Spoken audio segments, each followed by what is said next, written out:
அனைவருக்கும் வணக்கம். சற்று முன்பு தமிழக அரசு இன்று வெளியிட்டுள்ள 8 முக்கியமான அறிவிப்புகள் என்னென்ன என்பதை பற்றி தான் நம்ம இந்த வீடியோவில் பார்க்க போகிறோம்.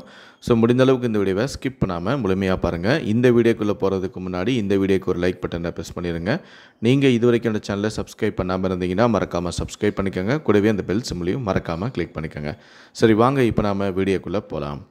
முதல் அறிவிப்பு: தமிழ்நாடு பள்ளிகளில் கல்விசாரா எந்த நிகழ்ச்சியும் நடத்தக்கூடாது. அரசு பள்ளி வளாகத்திற்குள் இனி அரசு சாரா அமைப்புகளின் நிகழ்வுகளுக்கு தடை விதிக்கப்படும் என தமிழக அரசு அதிரடியான உத்தரவை பிறப்பித்துள்ளது. மேலும் தொண்டு நிறுவனங்கள் நிகழ்ச்சிகளை நடத்த அனுமதி இல்லை எனவும், அரசு உத்தரவை மீறினால் தலைமை ஆசிரியருடன் முதன்மை கல்வி அலுவலரும் பணியிடை நீக்கம் செய்யப்படுவார்கள் என கூறப்பட்டுள்ளது. இரண்டாவது அறிவிப்பு: சித்தா, யுனானி, ஹோமியோபதி முதுநிலை பட்டப்படிப்பு மாணவர் சேர்க்கை விண்ணப்ப படிவமானது tnhealth.tn.government.in என்ற இணையதள முகவரி மூலமாக நாளை முதல் பதிவிறக்கம் செய்து கொள்ளலாம் என ஹோமியோபதி துறை இயக்குநரகம் அறிவிப்பு ஒன்றை வெளியிட்டுள்ளது. மூன்றாவது அறிவிப்பு: பாலிடெக்னிக் டிப்ளமோ படிப்புகளுக்கான உத்தேச செமஸ்டர் தேர்வு கால அட்டவணை தொழில்நுட்ப கல்வி இயக்கணத்தின் இணையதளத்தில் வெளியிடப்பட்டுள்ளது.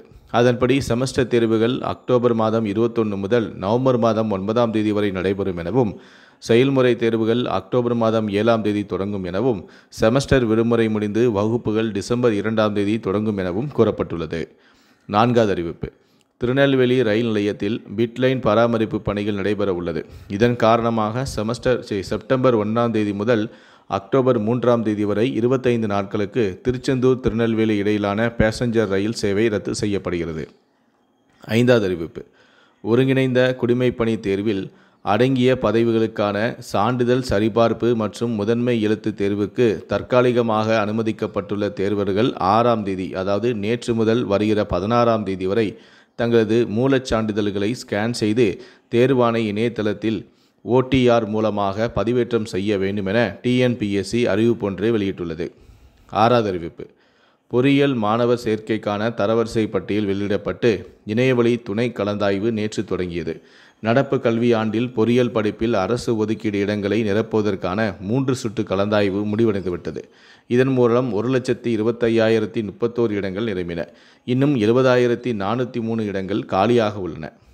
ஏழாவது அறிவிப்பு: விடுதலை போராட்ட தியாகிகளின் குடும்பத்தினருக்கு வழங்கப்படும் மாதாந்திர குடும்ப ஓய்வூதியமானது 11,500 ரூபாயாக உயர்வு.